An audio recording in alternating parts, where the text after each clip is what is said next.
All right, now welcome to Crow 777 Radio. This is hour one of episode 660. Jason Finger is with me, and Jerry Marzinsky, who I'm very excited to have on, is with us for the first time. Welcome, Jason. And a very fine good afternoon. Jerry, I'm going to have Jason do an intro so people know who you are, but can you tell folks where they can find you, website, whatever you want to lay down? Yeah, my website is jerrymarzinsky.com. You can reach me through that. There's scores of videos there that I've done on this very subject. All right, Jason, why don't you go ahead and do the intro so people know something about who we're speaking with? And that's Jerry, Jerry, Marzinsky, Marzinsky. Jerry is a retired licensed psychotherapist with over 35 years of experience working with and studying the thought processes and the voices heard by psychotic and criminally insane patients, some of the most volatile psychiatric institutions in the nation. He was awarded the state of Arizona's Meritorious Service Award while working in the psychology department of a large state prison. He was also awarded the Pima College's Apple Award for the teaching of abnormal psychology. Jerry has held the position of second lieutenant in the Arizona Civil Air Patrol and is a licensed commercial pilot, a certified scuba diver, and a long-distance motorcycle rider. He also served as an assistant scoutmaster. His formal academic training comprises a BA in psychology from Temple University, a master's degree in counseling from the University of Georgia, and 2 years of study in a PhD psychology program. He is co-author of An Amazing Journey into the Psychotic Mind, Breaking the Spell of the Ivory Tower. All right, so if you weren't able to deduce, one of the main things we're going to talk about is basically schizophrenia. And what Jerry has done here is not accepted by the mainstream by any stretch of the imagination. And he has also experienced censorship on the platforms that do censor. But anyhow, welcome, Jerry. It's a pleasure to have you. That's good to be with you guys. So where's a good place to pick up here? Do you have a preference? Well, I'd be glad to answer any questions you have. I have my standard story that I historically talk about, which are in all these different ones. It's the same story over and over again. Well, let me just kick it off with the overarching statement here. What you've determined is that schizophrenia is not hallucinations. It is not imbalanced brain chemistries or the other things that most of us are told they are. And you know this from years of firsthand observation to the point where many of the patterns you've detected are predictable. And you've also found ways to kind of short circuit, for lack of better terms, the voices in heads. Is that a good place to start? Well, that's a good place to start. You look at what the psychiatric mafia is doing. They pull in the patient. They say, your brain is broken. You've got schizophrenia. There is no cure. All you can do is take these toxic psychiatric meds we have. And they say it's due to a chemical brain imbalance. So one of the first things I saw when I went to work at, it was probably the biggest psychiatric hospital on the planet at the time, Milledgeville State Hospital in Georgia. It's been around since before the Civil War. There were 10,000 patients there when I got there. Nothing in the educational system prepared me for this place or for any of this other stuff. I mean, it was like, whoa. It's like jumping into the sea of insanity. Every mental illness known to man was there. What year was this, Jerry? This was in the 70s. It was late 70s. I worked there for 7 years. Was it kind of like a ward, like One Flew Over the Cuckoo's Nest kind of thing? Well, some of it was. I worked at different places within that institution, but I was assigned to a psychiatric building. So there were 200 buildings in this place. It sprawled over well over 1,000 acres. And it was the size of a small town. And it was in central Georgia. There wasn't anything else around at the time. They had one mom and pop restaurant. There was no McDonald's. There were no Walmarts. There were no nothing. It was pretty well developed. So they had staff dormitories there. Back then I was single and the cost was $15 a month with maid service, heating and cooling provided, because they had a hard time getting people working in the middle of nowhere. This place was 30 miles to Macon where you could get a McDonald's. There was nothing around this place. So we had staff dorms, we had the central kitchen. And when I first got there, nobody was interested in what these voices were that the schizophrenic patients were reportedly hearing. And I could watch their behavior, and it was clear that if they were listening to these voices, they were getting in all kinds of trouble. So I thought there was some kind of correlation between these voices and the amount of trouble they got into. So I started looking at that, and there was a pattern. It was a pretty consistent pattern. The more control these voices had, the stronger they were, the more trouble these people got into. And I had no idea what these things were, because in college, they taught us, well, these things are auditory hallucinations due to a chemical brain imbalance. So I'm like, well, auditory hallucinations. So I went, okay, what are they saying? Nobody knew. Everybody believed they were auditory hallucinations because that's what you were brainwashed to think when you went through college. In other words, the victim of the malady is producing these voices by their own cognition. Well, due to some kind of mysterious chemical brain imbalance that they had. Never been measured, though. Never been measured. Matter of fact, the truth of the matter is it was made up by the drug company Eli Lilly back in the 70s when they came out with Prozac. They needed some way to explain why their drug worked. So they made one up. They didn't have one. What Prozac did was it was a MAO inhibitor. So what happens is after the neuron fires, it gets rid of those neurotransmitters, those chemical neurotransmitters. It breaks them down. What Prozac did is it prevented breakdown, so they would keep retriggering that nerve over and over and over again. There would be more neurotransmitter there to trigger the nerve. It didn't work that well. Most of those antidepressants didn't work too much better than placebo. And what was the percentage of schizophrenia out of all the maladies people were experiencing? It's increasing. I have those statistics somewhere. It was like 25 million worldwide, if I remember correctly. Now, currently? Yeah, currently, and increasing. So nobody's getting any better. The world isn't getting any better. Are you aware of any pharmaceuticals that have any kind of a positive effect on schizophrenia? Well, they do have an effect. What they are is they're major tranquilizers. So they calm the person down. Now, these voices, they want the person hyped up. They want him feeling negative, angry, paranoid. They don't call paranoid schizophrenia for nothing. What they basically are is the description, like the Gnostics say, that they're archons. All right. They want the person upset. They feed off of the negative emotion that is generated by these thoughts. And they insert those thoughts into the minds of their victims. Is it 100% negative with schizophrenic patients? Almost. And if it's positive, it's just to get their trust so they can move further in. So what you're saying there is there's actually some kind of a consciousness that actively works to gain trust, then it can flip the switch and get into the negativity vein. Well, that's one of the ways it does it, especially with people who are using Ouija boards.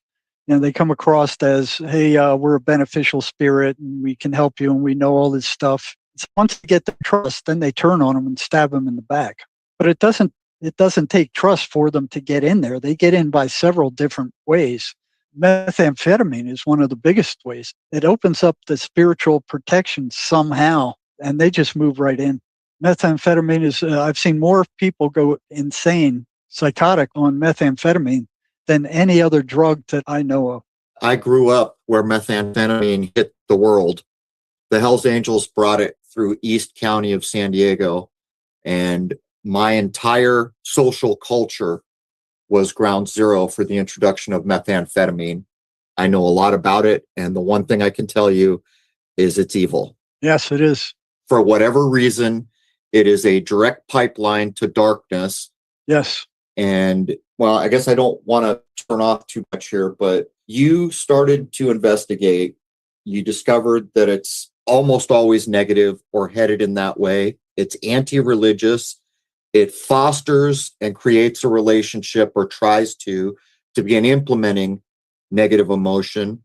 It energetically drains victims. The voices get louder after the sun goes down. If they try to ignore the voices, which I understand there are some doctors telling patients to ignore the voices. Oh, yeah, that's common. Yeah, the voices get louder. The voices foster self-destructive behavior and isolation, and they demand the attention of the victims. They maneuver for increased control over the victims. They're capable of gaslighting. They can manipulate perception. They have access to all of the victim's experiences and memories. And they do things like demand that the victim doesn't tell others about their presence.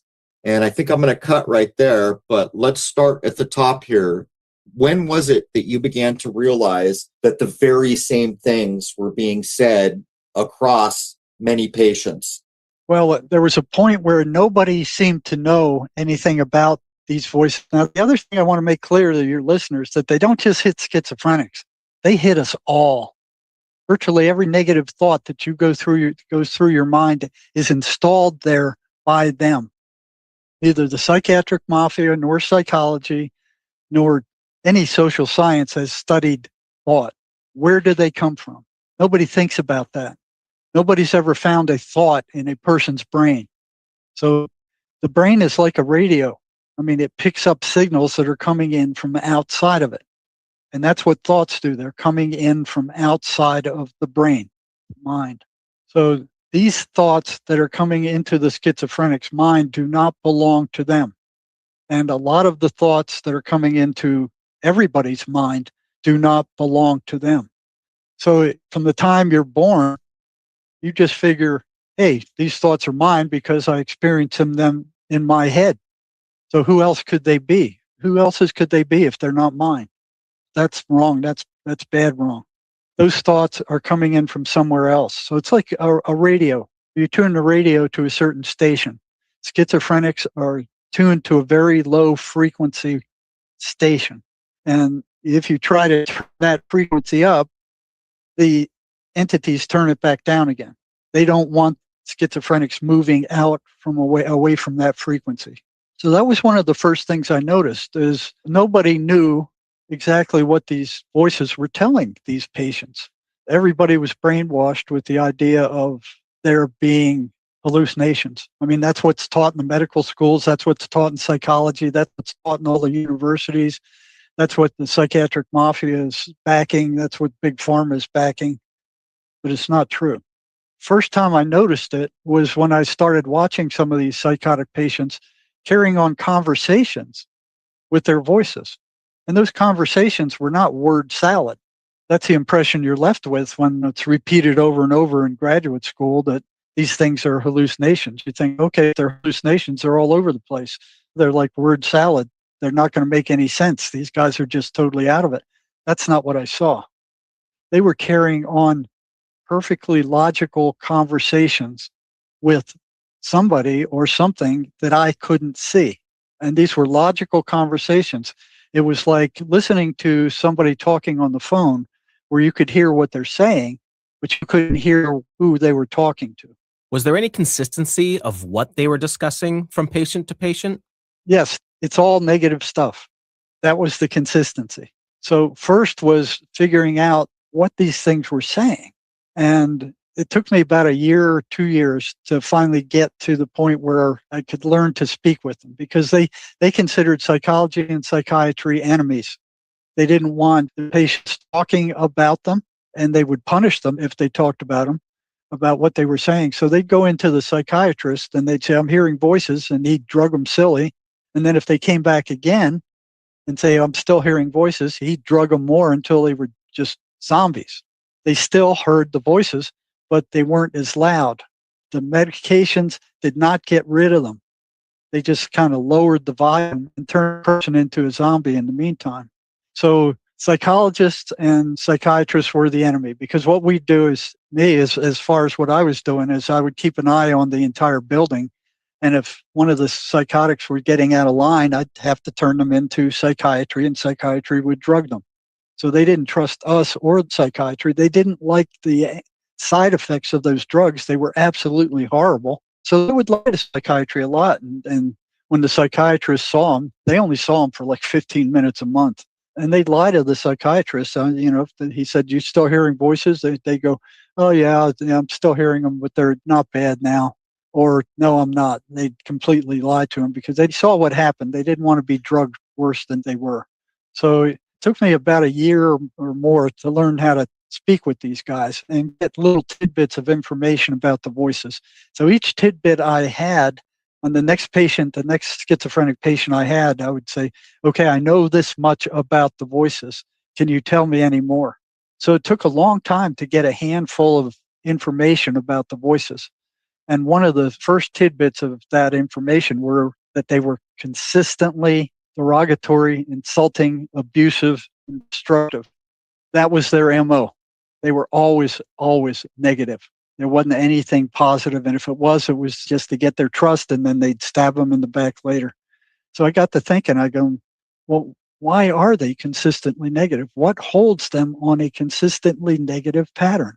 Now, this is something psychiatry and psychology can look into themselves. It's right in their face. It's right in their friggin' face. All they got to do is ask some questions.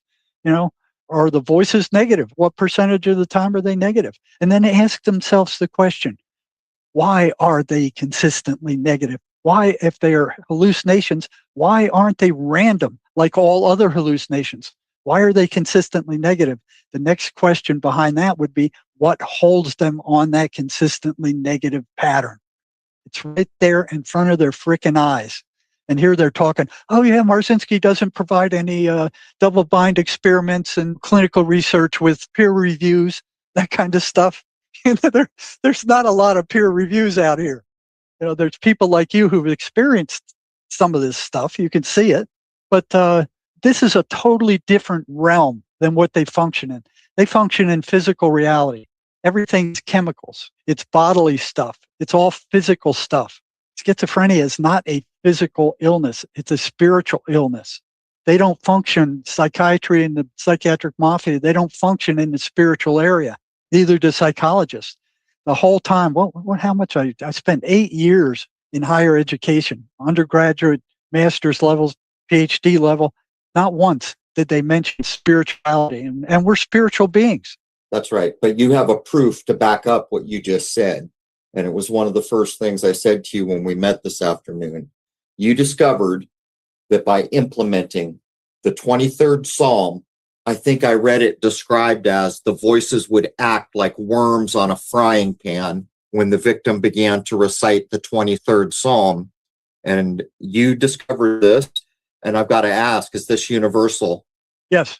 Yeah. As far as the 23rd Psalm, now the Muslims, they're much more aware of these things than the Christians are.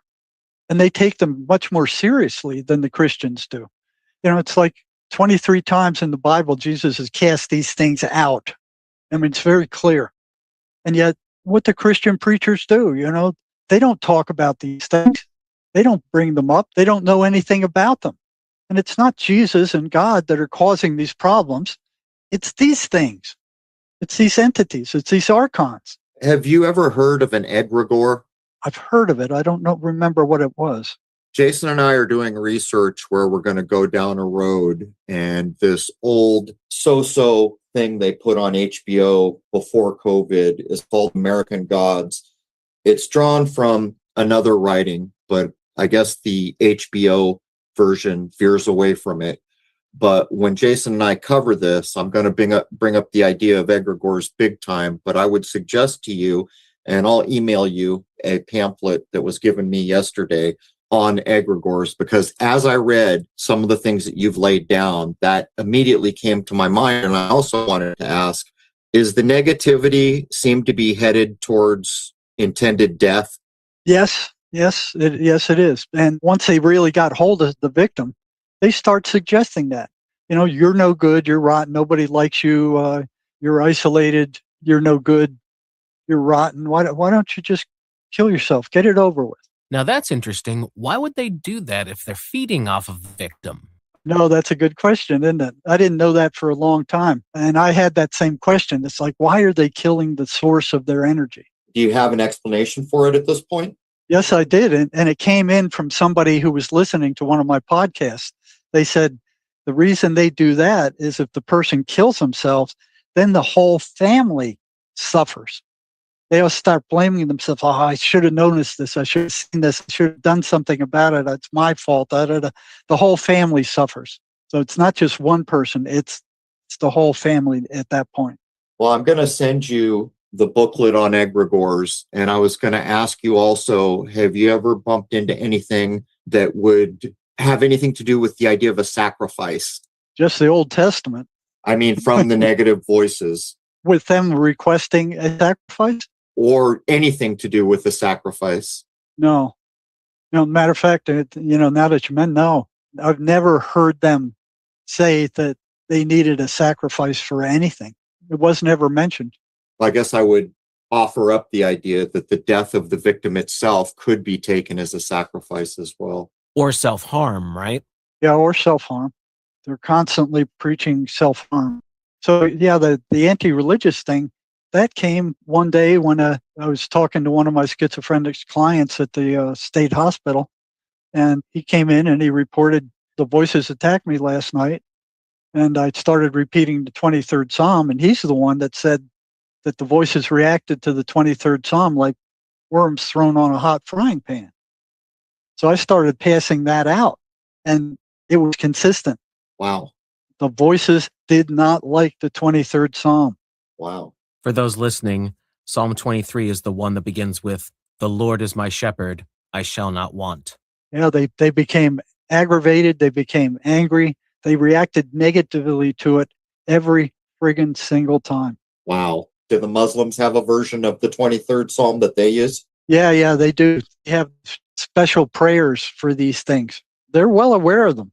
They're much more aware of them than we are. They're called the jinn, in their opinion. So Muslims still suffered from it. They just had ways of dealing with it more so than the Christian side of things. Yeah, their religion takes these things into account, and their prayers take these things into account. They call it the one who whispers in your ear. And Swedenborg, mystic, he actually said, yeah, just like the cartoons, you have angels, positive angels, and you have demonic entities assigned to you. And he said there's two each, two angels, two demons, and they're constantly talking to you, putting thoughts in your mind. And that's what these entities do. They will slip a thought into your thought stream. And what's so interesting about it is that it sounds just like, for the most part, not always, but for the most part, it sounds just like the thousands of thoughts that go through your mind on a given day. There's no, where are the voices? They don't sound any different. They sound just like all the other thoughts that come through your mind on a different day. But there was one time, this was at the state hospital, I was wondering what these things sounded like. So I prayed. I said, Lord, I'd like to experience what these things sound like. Let me know. I think I only did it once. And like 2 weeks later, something happened. It was like I lived on a lake back then, Lake Sinclair in Georgia. I had a place right on the lake. And after work, I would go swimming. I'd love swimming. I love the water. I was already a certified scuba diver. I'd spent a lot of time in and under the water. So at about sunset, maybe an hour before sunset or close to it, I would start heading out into the lake because the number of motorboats on the lake was much less. So my chance of being run over was much less. So I headed out to the lake and I started swimming, and I hit a pace that was almost like a meditation. I was a very good swimmer back then, and I had a good endurance. So I hit the sweet spot between how much energy I was putting out and how much air I was taking in. And the water that day, it was just like a mirrored surface. I mean, it was just like a mirror. And I was cutting through that lake for, just going and going and going. It's like a meditation until I started getting tired. And then I went, well, where am I? How far out am I? And I look up and I'm way far from the shore. And it's dusk. I'm like thinking, yeah, I'm far from the shore. I'm going to have to rest up. And so, it didn't concern me at all. They taught us in scuba diving this survival float where you put your hands behind your back and you float like a dead man. You don't even have to put your hands back there. You just take a big deep breath, float like a dead man. When you run out of air, you whip your head up and you blow all that air out. And as soon as you do that, you start sinking. And then you need to take in another full breath of air before your face goes underwater. And then you keep sinking for another 2 to 3 feet before you pop back up again and start floating like a dead man again. It takes very little energy. All you got to do is move your head up and down once. That's it. Minimal energy. So it's a good way to rest, but your face and your head are underwater while you're doing that. So the first time I came up for air after doing that, I hear this voice in my head. It sounded like one of my own thoughts. It said, well, you're too far from the shore to make it back. And I go, yeah, I know that, fine. It was after the first time I came up. So I took a breath. I sunk after the first one, and I'm heading for the bottom. And then I floated back up again. So it goes, you're too far to make it back you're too tired to make it back to the shore right now. And that was true. Second thing it says is the sun's going down, and any boats on the lake won't be able to see you. And the lights on the shore are going out, or will go out, and you won't be able to see the shore. You're going to get disoriented and won't be able to find the shore. That was a weak argument on its point. And then said you were heading for the bottom and you're going to drown. I'm like, what the hell is that? That was the last thing on my mind. I had no concerns about drowning at all, even though I was too tired to make it back to the shore. It just wasn't a concern. I didn't even think about it. That wasn't my thought. And I'm like, what was that? Where did that come from? And it sounded just like the thousands of other thoughts that go through my head. But I realized after one or two times of this that it was a psychological yes set. It's the same thing that a salesman does to you. When you're selling a vacuum cleaner, it's like, oh, this is a really cool looking vacuum cleaner, ain't it? Yeah, it is. It does a really good job, doesn't it? Yeah, it sure does. It does all these things that these other vacuum cleaners don't do, doesn't it? Yeah. Well, you'd like to buy it, wouldn't you? So they got this yes set running. So I realized after the second time I went up and down the breaths that this thing was running a yes set on me. And I'm kind of going, would I run a yes set on myself to convince myself that I was in trouble or that I was drowning? It's like, no, I wouldn't do that. And so this thing kept coming, so every time I would sink down before I pop back up again, it would repeat the same thing over and over again. It'd go, you're tired. You're too tired to make it to the shore. The lights are going out. It's getting dark. You're heading for the bottom. You were heading for the bottom and you're going to drown. Did you confront it? No, I didn't know it wasn't. I didn't know what it was. I didn't figure out what it was until a long time later.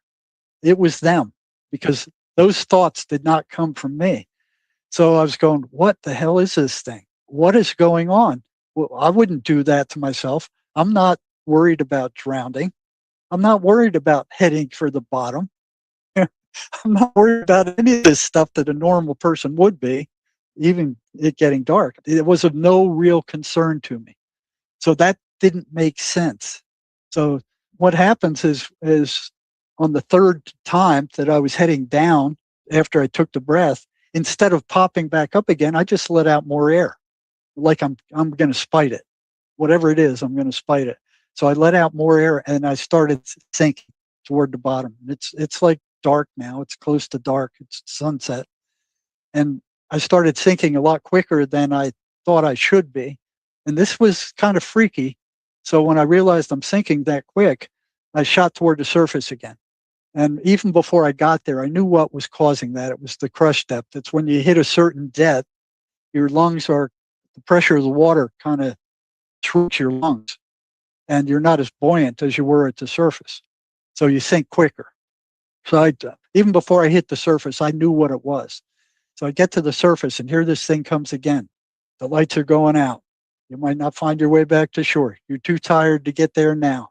You're sinking for the bottom and now you're panicking. And I'm going, what the hell is this thing? I knew it wasn't me, but I didn't know what it was. So I went, okay. Fourth time I went down, I let out the air.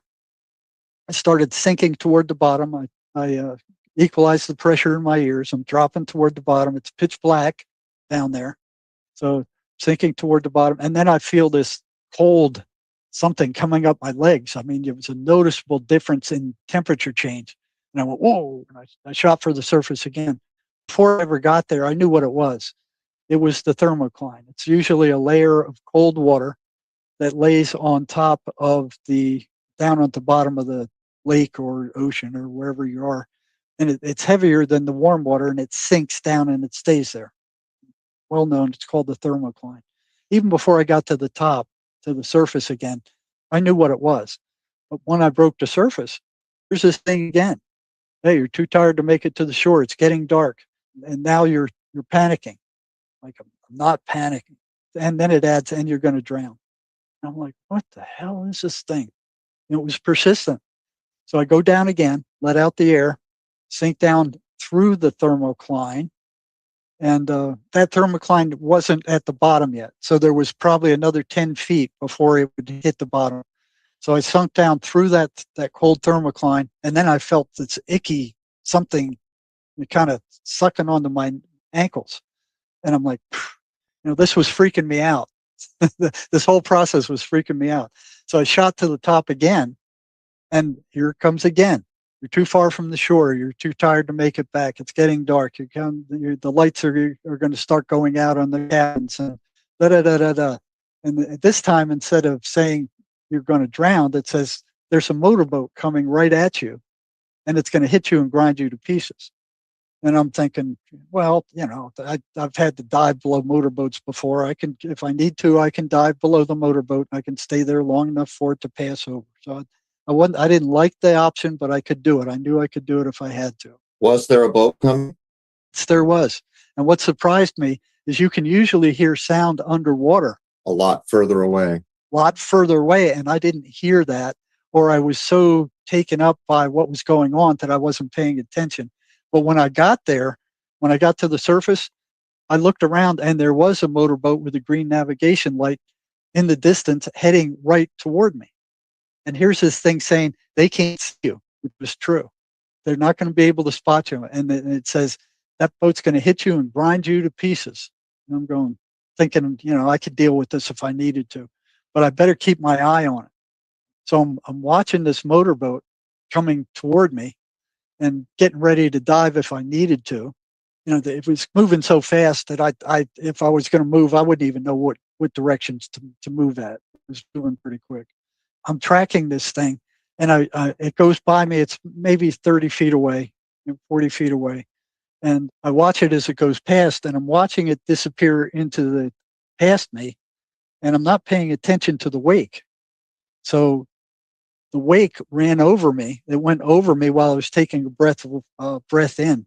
So my mouth got full of water as I was breathing in. I didn't pay attention to the wake. So I spit out the water and started coughing. This thing came right back. You're too far from the shore. You're too tired to make it. You're drowning. You're heading for the bottom. What the hell is this thing? So I spit all the water out. I hyperventilated a few times to get enough air to sink down. I knew where the bottom was. It must have been about 35 feet or something like that, 35 feet down. I sink down to the bottom of the lake again. My feet stick in the mud, and it was warm. So the water down there was warm. The mud, there was no feeling to it once I stopped moving. The water was bathwater warm down there below the thermocline. There was no sight. There was no sound. There was no feeling because the water was just bath warm. So all my senses were shut off. And for maybe 15, 20 seconds, the only thing there was I was aware that I was aware. And I'm sitting there with my feet stuck in the mud. I'm on the bottom like a dead guy. It would have been the same way if I were dead. My hands were floating probably 6 inches above the bottom. My feet were stuck in that ooze, that mud. So I had no physical input whatsoever. Everything was shut down, and it was dark down there. So all that was there was my awareness, and I could hold my breath probably for another 20 seconds during that time. And it was like a peak experience. And when I got to the surface, it was like, so that's what's there beyond all the physical senses and all the input that's coming in. All the light and sound and the noise and the feelings and the mishmash of all the input that you get when you're on the surface. That's what's there. That's the core. That's the core of you. And I went, wow, that was incredible. So at what point did you make your way back? Oh, I started swimming back after that experience. After the motorboat went by, after I got up from the bottom at that point, after I had this experience, I got back up and slowly swam back to the shore with no big deal. The thing was gone. Wasn't around anymore. I guess no purchase. It wasn't there. Yeah. So that's what these things are like. They sound like Us. us. It sounds just like the thousands of other thoughts that you have going through your mind on a given day. But the content and the intent are very different. So Magnus Swedenborg, a Christian mystic who lived some 300 years ago, he was the chief mining engineer for the Queen of Sweden at the time. He's one of the top scientists of his day. He invented all this stuff. I mean, he was like the Leonardo da Vinci of his day. And at the age of 50, he was told by Jesus, he said, stop all this stuff. I'm going to give you access to heaven and hell. And I want you to go there and interview the people in heaven and hell and come back and write about it. So his name was Emanuel Swedenborg. So I was into his writings because what he was describing as far as these entities was exactly the patterns that I was seeing. I mean, they matched exactly when he was talking about demons. They matched exactly what these voices were. So once again, these entities, they can put thoughts into your thought stream that don't belong to you. While being aware of basically your whole history. Yes, they have access to your entire history. They can bring up every rotten thing you've ever done and they can rub it in your face until they turn your emotional state negative. Which lowers your vibration. And at that point, they feed off of that negative emotional energy. That is their food. So with schizophrenics, that's a smorgasbord because they're constantly hearing negative voices in their head telling them, you're no good, you're rotten, you're stupid, you're ugly, nobody likes you, you're worthless, you're useless, or every rotten thing that you can think of, they're telling these people. Is there anything universal about people who suffer from schizophrenia that is making them more susceptible to the voices? Yeah, I was going to ask the same thing. How do they pick it up? Yes, trauma is one of the biggest. Very few schizophrenics who have not been severely sexually, emotionally, or physically traumatized. So trauma does something that breaks your spiritual protection. And there's virtually a one-to-one correspondence between trauma and schizophrenia. Of course, the psychiatric mafia won't look at that because they don't talk to people. They go, oh yeah, what's going on with you? Well, I'm depressed. And they give you an antidepressant. For the most part, especially in the institutions, they don't spend any time talking to you, trying to find out who the person was or what happened to them. They're just drugging these people like a production line. That's what it is. They make money. Nobody's getting any better. I got to ask you, or I can't remember his name. Are you familiar with the guy who did the study where he put forward that nearly 100% of drug addiction and alcoholism is connected to basically what we're talking about? He called it the other. Actually, for everyone listening, this is why Jason and I did the episode on Revolver, the movie Revolver. And even though the movie was violent beyond what I usually put up with, what's being covered there relates almost one-to-one. It's not schizophrenia, but nonetheless, it parallels what we're talking about here one-to-one. And I would point your attention to two things about the coverage of the movie Revolver. It was episode 602. The first thing is when Jake has his episode in the elevator where he finally declares, I can hear you. Up to that point, the voice had been his best friend because it was him talking to himself. The second thing, which is a little closer to the real world, I will point you to, is there are two versions of the movie Revolver, and the run times are different. The version that ran in Europe is longer. The reason for that is because psychologists and psychiatrists are very famous, have this long part at the end of the movie where they talk about the other. They quote people like Julius Caesar. But, and here's where the rubber meets the road, in the same way Jerry has been censored, which tells me there's someone somewhere who knows exactly what we're talking about, they clipped all of those interviews with the psychologists and psychiatrists for the American version. They did not want the American market to hear about the other. But I don't want to lead us too far off track. Jason, I know we're getting close to the top of the hour. Can you think of anything we really want to get in before we got a break for the first hour? So was it all the way back in the 70s? I remember I've heard some of your other interviews. There was one woman that you started figuring all this out with. So did that start all the way back in the 70s? Yeah, I started figuring this out when I was working at the state hospital. And I started asking these patients, the schizophrenics, what the voices were telling them. Once I figured out I had enough information to give them that showed them that, hey, I'm serious about wanting to know about these things. I tell them I know this and I know this and I know this and I know this. What else can you tell me?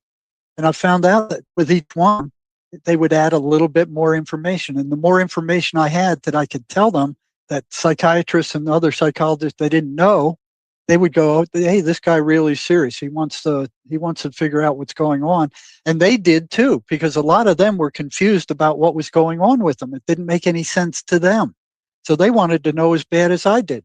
So I would start asking them questions about the voices. And they were negative. They were anti-religious. These patterns started coming out. And then one day, one of the patients I was asking questions to, his voices got upset that I was asking these kind of questions. So he went to one of the psychiatrists in the unit. He said, hey, this guy's asking me questions about the voices, and I don't like it. It's really upsetting me. The next morning, I got called to the psychiatrist's office, and he closed the door and he said, stop asking these patients about these voices. They're hallucinations. By asking them questions about the voices, you're reinforcing them, and you're making the patient worse. He said, they're hallucinations and you're reinforcing the hallucinations. Stop it. And if you don't, we're going to take action against you. That happened twice at the state hospital. They didn't even want me looking into it, let alone being interested themselves. They were blocking it. You think that guy was hearing voices? Well, he might have been. So I learned at that point that I better keep a real low profile. I had to move at a relative snail's pace while I was at the state hospital. Did you ever get the idea that any of the schizophrenics were hearing the same voice or voices? Like, did you ever get the idea that there were the same entities communicating with the various patients? The voices in different patients' heads? You mean like two patients who are hearing voices? Were the voices talking to one another between the patients? Is that your question? Anything to indicate that the same entities were speaking to more than one person? No. Matter of fact, it was the opposite. They would never speak to entities in another person. Now, if there were several entities in one person, they would get together. Like a woman I was working with last night who's in Greece, the voices, what MACE does, the MACE energy method, this cutting edge psychotherapy that I mentioned earlier, it's an energetic psychotherapy. It works with energy. The voices didn't like reducing the amount of negative energy in this patient that I was dealing with. And they got furious. When we got it down to a certain amount of energy, they got furious. And I could feel them hit me through the friggin' computer. And it was this icky electrical feeling that I can't hear them, I can't see them, but I can feel them. And that feeling is unique to the entities being pissed off. Now, on her end, in Greece, half the world away, all of a sudden the room got freezing cold and she had to go put on a jacket. And they were telling her, if you keep this up, you're going to pay. So they wanted her to break off the contact with me. Well, that cold thing, that's a very common, I used to go ghost hunting actually. Coldness, unexplained coldness, and it'll almost have like an eerie feel. It's not like you're standing in front of an air conditioner that's on too high. Yeah. It's a very common thing that happens, especially with negative entities, that the room or the area will drop, usually substantially, if the thing has some juice to it. Well, they were pissed off. They were saying to the patient, they said, you'll pay for this. You'll pay for this. They said they couldn't get me. I felt them, but they couldn't get me like they were getting her. The energy was being reduced. The amount of negative energy was able to remove that. Now, we couldn't get rid of the voices, but they had much less energy to work with. on two occasions, one with me and one with another MACE practitioner, where the voices were begging for energy after we were done working with the patient. We got rid of a lot of the negative energy, a lot of the trauma. So that's one thing that's it's great with MACE. It's a cutting edge psychoenergetic therapy. It works better than any other psychotherapy I've ever seen. Within an hour, it can get rid of traumas that were just ingrained for decades. Is it working with frequency or vibration? Well, it's working with energy. So what it does is what happens in a trauma is there's a real bad feeling and a decision you make with regard to what relationship you have with that trauma. And that negative feeling from the trauma just stays there and torments you forever until the ego shows up and it goes, hey, you're not doing real good with this. It's interfering with your functioning. Let me handle this. So it takes it throws it into the subconscious and it locks it down. From that point on, it takes energy to keep it confined there. And what happens is that anytime from that point on, anytime that somebody who is similar to the person who caused that trauma shows up in your psychological field, that thing goes off like a landmine. So it's like when people say pushing your buttons, that's what it is. It's this body of negative energy that's sitting there in the subconscious, confined, but it's not dead. So if anybody similar to that person that caused that trauma shows up, that thing goes off and it says attack that person or run from that person or avoid that person. So it's like the person you hate that keeps coming into your purview over and over and over again. You could go from here to China and somebody like that person you hate will show up who's Chinese. So not only does that thing seem to attract these kind of people, since it's not dead, it interferes with your psychological functioning. Okay? So it's similar to a computer virus that is affecting your computer where you can't see the virus, but you can see the effects. So the effects of this negative, what Mace calls it, is a negative identity, this big pocket of negative energy that just sits there and it becomes subconscious at that point. So the person, the victim, can't reach it, but it's affecting what they do, what they think, what they say, what they don't say, how they act, their feelings. It's affecting them behind the scenes. It's like a mind virus, but it's a program that was put into them due to that trauma and the ego throwing it into the subconscious. So it's like a mind virus. And what MACE does is similar to if you ever had a battery go dead on your car. Once you let that battery go totally dead, it's worthless. You can get a brand new car battery, charge it up full, and if you drain it down to nothing, you can't charge it again. It's a boat anchor. It's worthless. It won't recharge. Well, that's the same thing with these negative identities. They are programs that are in the subconscious that MACE has a way to find. And then what it does is it goes in there and John Mace, who came up with this, the guy was a genius. I mean, he wasn't a psychiatrist or a psychologist. He was a freighter captain. He drove these big freighters back and forth across the ocean all the time. He was a harbor pilot. He had to know about all these different kinds of energy that you have to know being the captain of a ship. Electrical energy, how it flows, the energy of the tides, the currents, the ship. I mean, this whole thing was different kinds of energy all working together to get that cargo to where it needed to go.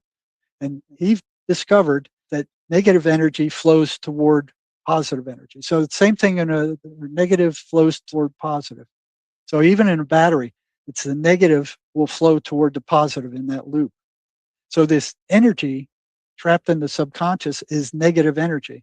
And what MACE does, and this is the only psychotherapy that I've ever heard of that uses the spirit to remove this negative energy. So it's not the therapist who removes that negative identity, that negative energy.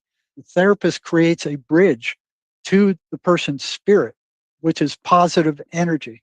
And once that bridge is made, it's the spirit will then drain that negative identity. And one of the most common ones is something happened to the person while they were, when they were 7 years old, their mom said something or did something or hit them or something, that they decided they were worthless because of that. And they have drugged that through their entire life up to the point where I'm meeting with. Here's this subconscious feeling that I'm worthless, I'm not good enough. And it affects their entire life. And it's really sad to see that because it can be gotten rid of in less than an hour. Gone, totally gone. So, Jerry, I've got to interrupt. We've got a break for the top of the hour, so please hold that thought. We can complete it on the other side. Can you please tell folks one more time where they can find your website? Okay, you can find me at jerrymarzinsky.com, and there's more information about the MACE energy method there. That's energetic psychotherapy available there. Okay, Jerry, check your inbox. I sent you that thing on egregores. You can take a look. I think there's an interesting possible parallel. Jason, anything more you'd like to add before I wrap hour one? Well, when we get back, if you could address this, please, I'd love to know if there is a commonality between all of the schizophrenics that you've found that might have something to do with what they're being afflicted with.